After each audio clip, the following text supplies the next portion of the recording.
Tuhan Yesus itu luar biasa. Siapa yang mau mengikut Tuhan, Tuhan tidak pernah bujuk dia, tidak pernah rayu dia, tidak pernah mengiming-imingi dia dengan sesuatu yang nikmat tapi sesaat. Tuhan tidak pernah bujuk dia deh. Siapa yang mau ikut Tuhan, Tuhan tidak pernah rayu, Tuhan tidak pernah bujuk, Tuhan tidak pernah untuk mengiming-imingi dia dengan sesuatu yang nikmat tapi sesaat. Tuhan tidak bujuk dia enak-enak saja. Kalau saudara baca Matius pasal 8 ayat 20 dia kasih tahu. Tuhan Yesus berkata, serigala mempunyai liang dan burung mempunyai sarang. Tetapi anak manusia tidak mempunyai tempat untuk meletakkan kepala. Tuhan tidak janji sesuatu yang kita senang sekali bilang, ikut saya nanti lu jadi RT. Tidak. Kalau sampai kemudian jadi itu bonus saja. Tapi Tuhan kasih tahu, ini jalan via dolorosa, jalan penuh siksa, jalan penuh sengsara. Tuhan tidak pernah bilang mari kau nanti. Tapi janjinya besar. Kalau kenikmatan sesaat dia tidak berikan buat kita, dia bilang ada sorga yang saya siapkan. Untuk apa? Badan bagus-bagus, pakaian ketat-ketat, hidup kaya raya, mati masuk neraka. Kurus-kurus, susah-susah, noe-noe, mati masuk sorga. Mana yang baik? Badan bagus-bagus, pakaian ketat-ketat, hidup kaya raya, mati masuk neraka. Kurus-kurus, susah-susah, noe-noe, mati masuk sorga. Mana yang baik? Mana yang baik? Dua-dua tidak baik. Yang baik itu badan bagus-bagus, pakaian ketat-ketat, hidup kaya raya, mati masuk sorga. Tapi kita ini Tuhan baru kasih sedikit langsung lupa Tuhan. Itu hari belum jadi pegawai itu dia keliling semua gereja kok berdoa. Mulai jadi pegawai diterima 100%, bikin syukuran di rumah, gaji pertama semua kasih Tuhan. Gaji kedua, ketiga sampai hari yang sudah tidak. Terus kita panggil pelayanan, alasan banyak sekali. Dia punya alasan yang satu kata. Apa itu? Apa? Di sini juga tahu. Sibuk. Dan Tuhan baru kasih. Tuhan baru kasih dia kulit lebih putih sedikit dari orang lain. Dia sombong. Jadi Tuhan tidak mulai dengan hal-hal yang itu.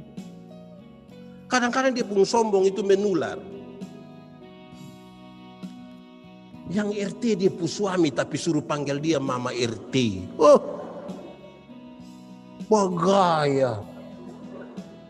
Yang kepala sekolah dia pun suami tapi suruh panggil dia mama kepsek. Aduh. Lama-lama mam tuh aja tanda tangan rapor gitu pusing. Jadi saudara-saudara, saya ingin kasih tahu kita, Tuhan itu bukan tidak mampu memberikan kepada kita hal-hal yang penuh kenikmatan.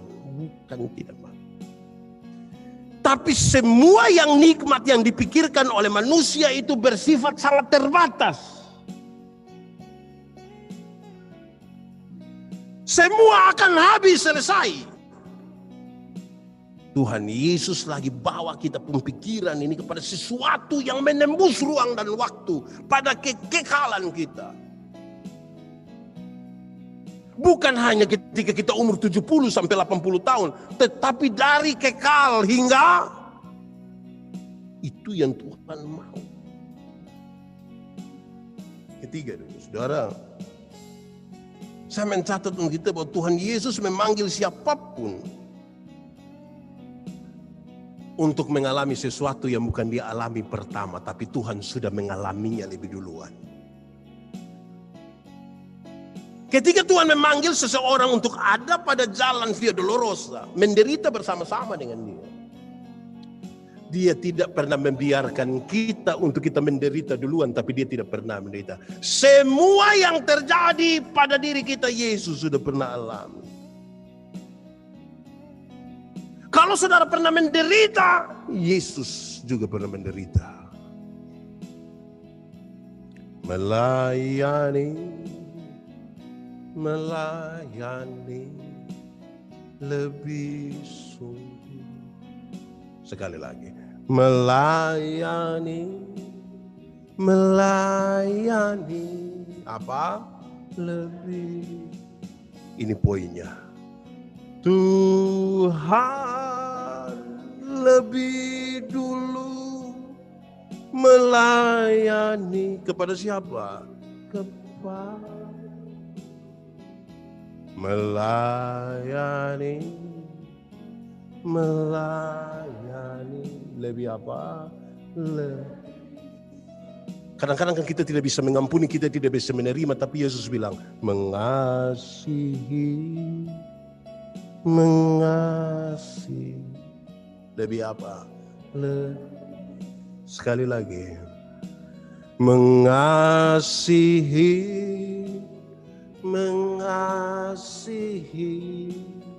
lebih. Karena apa, saudara-saudara? Tuhan lebih dulu mengasihi kepadaku, mengasihi.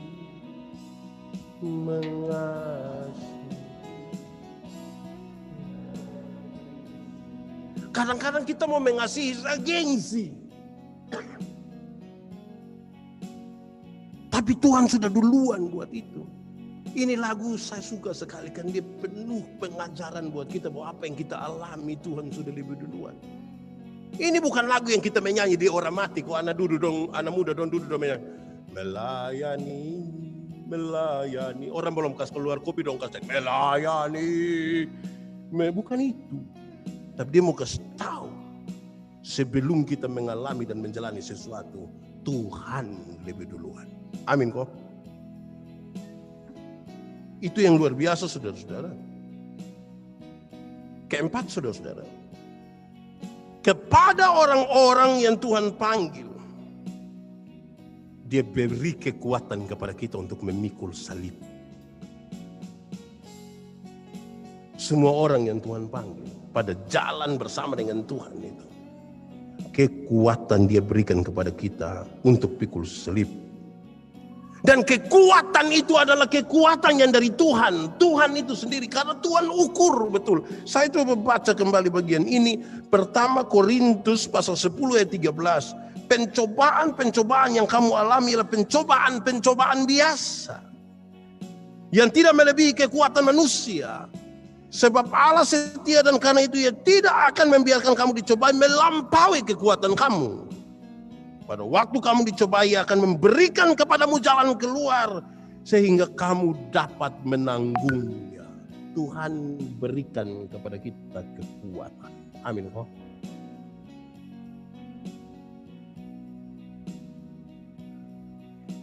Karena itu saudara, ketika saudara berdoa, jangan paksa Tuhan. Sepertinya Tuhan sudah lari dari kita. Separuh biasa ketemu saya dengan Pak Pendeta, saya berdoa sampai berhenti toh. Karena kita kira Tuhan sudah tinggalkan kita dan tidak memberi kekuatan kepada kita untuk bisa bertahan dalam berbagai-bagai pencobaan hidup ini. Tuhan suruh kita, dia tidak pernah suruh kita pergi kosong-kosong. Kekuatan yang dia berikan, dia uji. Untuk anak, dia mau supaya kita mengalami dan menjalani sesuatu yang luar biasa untuk kemudian kita bersaksi tentang kemuliaan Tuhan pada jalan-jalan penuh pergumulan itu. Untuk anak SD, dia kasih soal SD. Untuk anak SMA, soal SMA. Kan dia ukur betul kita punya kekuatan. Berikut saudara-saudara, saya mencatat untuk kita bahwa orang-orang yang mau mengikut Tuhan, dia akan berkata tidak kepada kemauannya sendiri. Orang-orang yang mau ikut Tuhan itu, dia akan mengatakan tidak pada apa yang dia mau, tetapi pada apa yang Tuhan mau itu dia mau ikut. Ini yang dalam pembacaan tadi bilang menyangkal diri.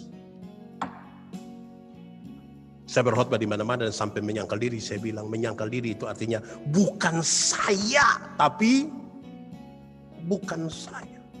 Menyangkal diri. Bukan saya, tapi Tuhan. Ini yang rumit. Karena ada banyak manusia makam puji. Mau kasih tunjuk diri. Bikin diri inti. Geng-geng. Padahal Tuhan ajar menyangkal diri. Menyangkal diri itu artinya bukan saya, tapi saya berkhotbah di mana-mana. Saya bilang begini tentang ini, tentang pengakuan tentang Tuhan itu. Kalau kita naik oto dari sini Pisoe kok sampai Camplong, oto tabalik, tinggal 2 orang yang selamat, satu percaya Tuhan, satu tidak percaya Tuhan. Yang percaya Tuhan akan bilang, untung Tuhan saya selamat. Untung. Yang tidak percaya Tuhan itu yang bilang, untung tadi saya lompat cepat-cepat. Yang percaya Tuhan bilang untung. Yang tidak percaya Tuhan bilang untung. Saya mau tanya, kita yang di Kuan Heum ini untung Tuhan atau untung saya? Untung? Yakin? Benar-benar yakin? Mantap. Saya mau tanya, siapa yang bangun ini gedung kebaktian Laharoi ini? Siapa? Omong! Siapa yang bangun ini gedung kebaktian Laharoi ini? Tukang?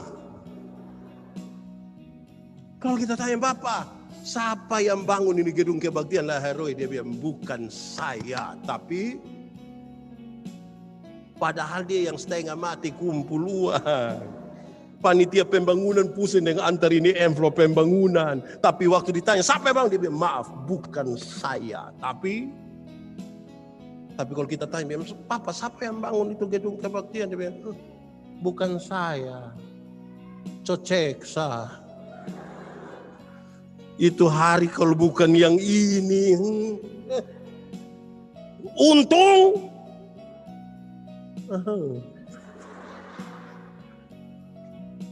Dan kita tergoda untuk menyangkal diri, sangat tergoda. Kita mau kasih tunjuk diri, merampas kemuliaan Tuhan di situ. Saya karena pernah pembinaan persekutuan doa di sini. Di sini banyak anggota persekutuan doa toh. Ada orang sakit-sakitan, tidak bisa makan, tidak ada pakaian, dan datang kepada kita, kita doakan dia. Singkat cerita, dia sehat, dia sukses, dia sembuh. Dia bawa kesaksian itu kemana-mana. Orang-orang diberkati dengan kesaksiannya. Terus kesaksian itu sampai di kita pun telinga. Kita bilang apa? Itu hari datang sini semua mati, Pak. Untung. Kok tadi bilang untung Tuhan? Jadi kita tergoda, saudara-saudara. Kalau kita tidak hati-hati, kemuliaan manusia yang kita taruh di situ. Kita tidak kuat pada jalan penyangkalan diri itu. Tuhan Yesus itu, kalau dia mau pakai dia pun kuasa, pikul itu salib itu kacang-kacang.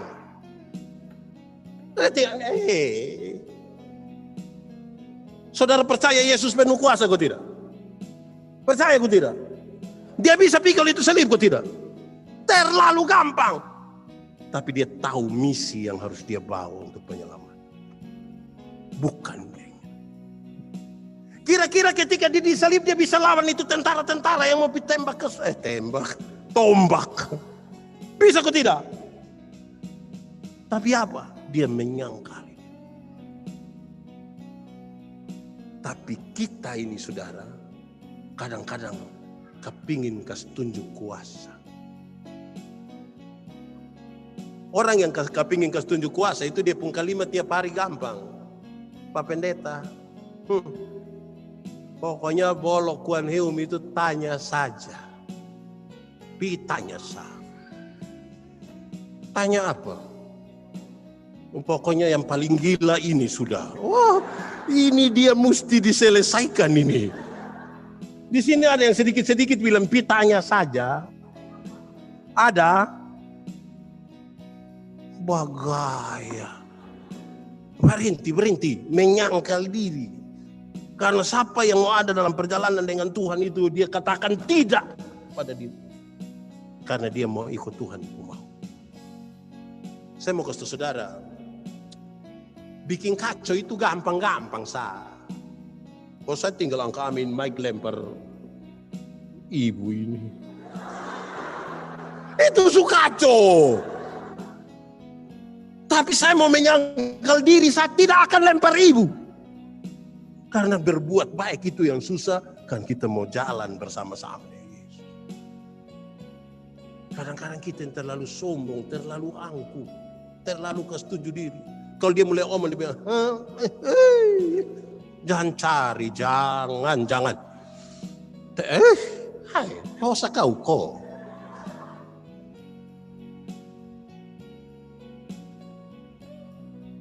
Saudara, mari kita pulang. Saya ingin menegaskan ini lebih lagi pada beberapa hal ini. Saya khotbah lama tidak apa-apa setahun datang satu kali. Saudara, Tuhan Allah memberikan kepada kita kehidupan itu untuk dipergunakan, bukan untuk disimpan.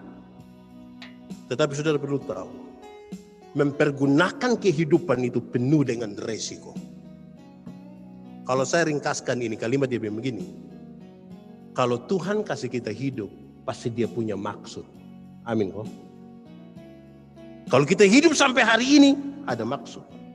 Ini hidup ini dipakailah untuk maksud Tuhan. Maksud Tuhan itu untuk dipahami ringan. Apapun kamu perbuat, semuanya untuk kemuliaan Tuhan. Supaya kita menjadi berarti, jadilah berkat. Oh Tuhan, pakailah hidupku. Saudara tahu lagu ini? Kalau tahu pulang baru menyanyi, kita dengar khotbah dulu. Bila ku tak berdaya lagi, hidup ini sudah. Jadi ketika dia mati, dia bilang soalnya, bab tua sudah diberkat, sudah jadi. Jangan dari berdaya sampai tidak berdaya, tidak pernah jadi apa-apa. Hanya jadi beban saja. Dia baru muncul di muka pintu dan beban sudah datang. Hidup ini mesti jadi berkat. Tetapi untuk jadi berkat, ada risiko, ada pengorbanan, ada penderitaan. Amin kok. Mama-mama dong paling tahu. Ketika dia punya anak dong mau makan. Makanan tinggal satu piring, tapi dia tahu bahwa dia punya anak dong mau makan. Sekalipun dia belum makan, dia akan bilang, kamu makan. Anak dong tanya, Mama su makan. Mama tapi kamu makan. Tapi itu dia omong dan tulus. Kalau sampai ada mama makan kok kenyang, makan. Jadi itu mama tidak tulus. Tapi saya lihat ini mama dong tulus semua ini. Itu jadi berkat. Korban, kita tidak makan, orang lain yang makan. Makan kok, tunggu buat foto kok saya buat di Facebook. Jadi berkat itu ada konsekuensi. Kadang-kadang kita berkumpul dalam satu urusan, dalam satu acara gereja, acara keluarga. Mau jadi berkat itu kita cabut uang kok kita yang taruh. Separuh itu pas kumpul uang dia tidak ada. Nanti pas makan dia sampai. Jadi berkat itu ada risiko. Kalau dong sebut kita bilang ini orang tua, kita pun orang tua. Woi itu mau urusan nikah kok urusan mati kok. Semua. Kadang-kadang bakal ada istri kok babi tinggal satu di belakang untuk mama pu ulang tahun mas sudah bawa. Jadi berkat itu ada risiko. Saya mau tanya saudara tolong jawab. Siap jadi berkat kok siap? Saya tidak dengar. Siap jadi berkat? Siap. Ada risiko. Saudara, di tengah-tengah dunia yang sudah berjalan ikut iblis pun mau. Ketika kita mau menyatakan sesuatu yang berat, yang benar, siap untuk dibenci. Yang pegawai-pegawai ada yang mau coba-coba ikut aturan, mau datang tepat waktu, pulang tepat waktu, segala macam. Banyak yang urus ini negara. Jangan. Kita coba-coba untuk mau yang lurus, itu tantangan besar sekali. Akhirnya kita diperhadapkan pada pilihan. Mau jadi kedorang atau mau jadi seperti apa yang Tuhan mau. Satu saat ada satu tempat itu kering, air susah. Jadi ini orang di kampung ini minum dia mata air kecil satu. Tiba-tiba hujan besar turun dan orang-orang bersukaria sekali. Tapi ada satu keluarga suami istri don dapat mimpi bilang begini. Itu air hujan yang turun itu air beracun. Jadi siapapun yang akan minum itu air akan gila. Akhirnya ini suami istri don tutup ini mata air ini. Dong minum dari situ. Semua yang ada senang-senang minum itu air hujan, gila semua. Setelah dong semua gila, tinggal 2 orang yang tidak gila, ini yang jadi masalah. Setiap kali dong 2 suami istri jalan ke mana orang gila dong lihat dong bilang begini, lihat itu 2 gila. Dong pi mana so dong bilang itu gila. Akhirnya dong 2 stres karena orang main omong dong gila. Baru yang omong ini orang gila ini. Omong dong bilang gila, akhirnya dong 2 sepakat, mama. Daripada kita tidak gila tapi orang bilang kita gila, lebih baik kita minum kok kita gila semua. Pada akhirnya kita diperhadapkan pada pilihan. Mau jadi gila dan semua orang. Omong gila ini saya ingat betul-betul berapa minggu lalu, bulan lalu. Saya pulang dari Bapak Mantu Puruma. Tapi Bapak Mantu bukan orang Oinlas. Pulang begini, ada orang gila, satu duduk sebelah kanan, ada motor di sebelah kiri. Jadi saya rasa terlalu sempit. Memang pelan-pelan bisa. Tapi saya coba untuk mau bertogor. Dan dia saya kasih turun kaca otot. Saya bilang, bisa lewat kok. Dia lihat saya, lu gila kok. Bisa ada orang gila bilang saya gila itu. Menurut saudara saya tanggapi dia kok tidak usah. Menurut saudara saya perlu tanggapi dia kok tidak? Tanggapi kok tidak? Nah baik sudah. Berdasarkan cerita itu ada yang gila banyak di kita pun sekitar. Kita pilih tanggapi kok tidak. Tapi jangan tidak tanggapi mapiman malu. Jangan begitu juga. Jangan begitu juga Oke. Saudara-saudara, kenapa ada resiko-resiko? Saya hanya mau catat hal-hal ini. Di poin pertama saya mau kasih tahu ada 3. Orang bisa saja mengorbankan kehormatan untuk kepentingan ekonomis. Orang bisa saja mengorbankan kehormatan hanya untuk kepentingan ekonomis. Contoh banyak sekali. Kalau ada uang di situ, ada hal yang bersifat ekonomi, biar kita mau piko buat tendes baru irabek di situ.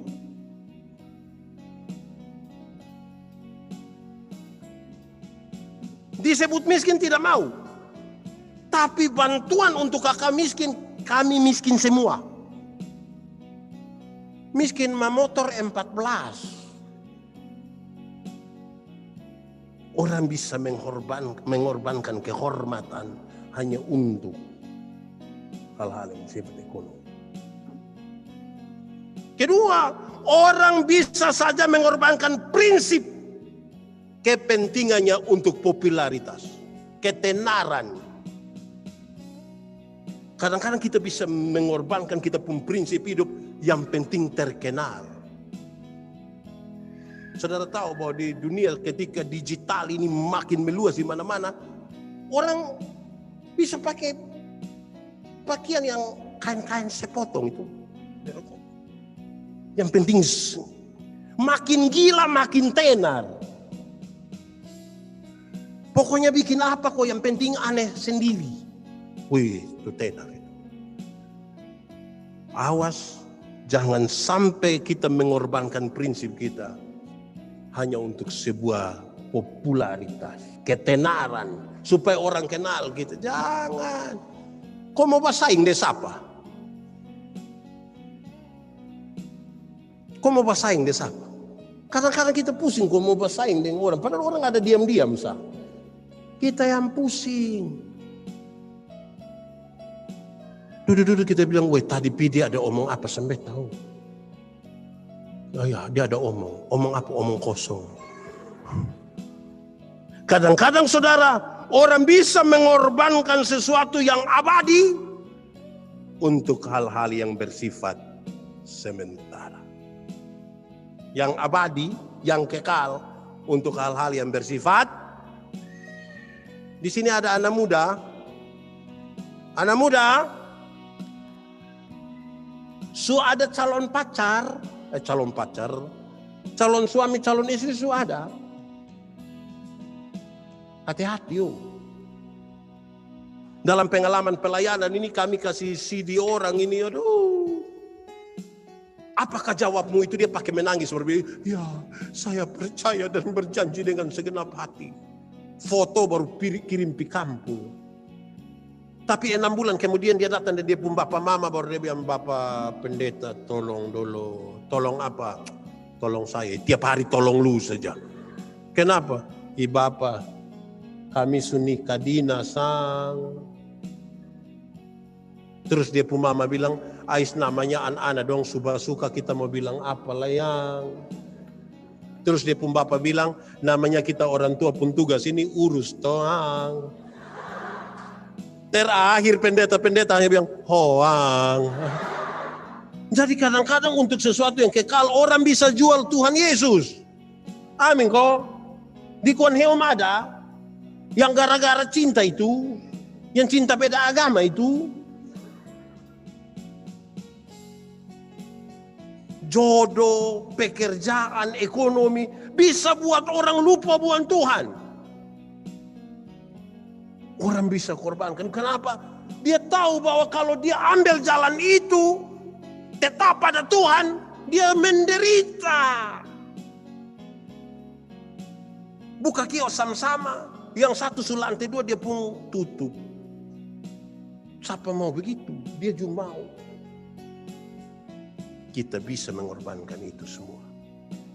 Yang prinsip, kita bisa mengorbankan kehormatan, bisa mengorbankan hal yang kekal hanya untuk yang sementara. Itu tantangan kita Saudara, berikut. Tuhan Yesus lagi berbicara tentang sebuah kepastian dalam kepercayaan diri berhadapan dengan kematian. Jadi waktu Yesus berbicara tentang penderitaannya, dia tidak bicara tentang ketakutannya, tapi sebuah kepastian dalam percaya diri. Saya akan mengikuti jalan Via Dolorosa ini. Pasti sekali.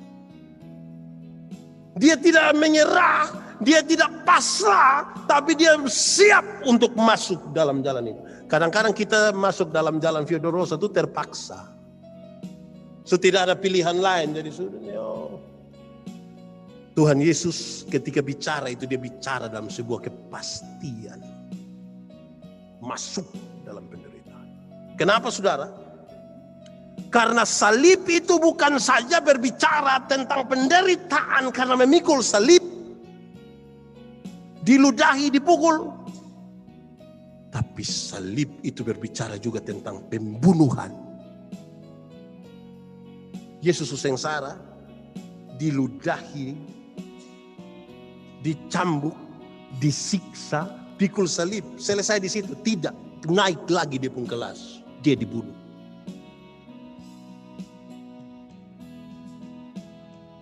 Terlalu luar biasa itu tahapan penderitaan itu. Sehingga di minggu sengsara ini ketika kita mau untuk merenungkan dengan baik betapa Tuhan luar biasa. Saudara-saudara, saya ingin akhiri khotbah ini. Teman-teman di pekabaran Injil, di penginjilan selalu bercerita soal ini. Saudara mungkin tahu, tapi saya ingin bercerita ulang. Ada seorang jenderal tentara di Rusia, namanya Jenderal Samila. Dia anti pemerintah, karena itu dia bergerilya dari hutan-hutan untuk melawan pemerintah. Satu saat dia dapat laporan dari dia punya anak buah. Lapor komandan, kita pembahan makanan orang curi. Jenderal Samila sangat marah.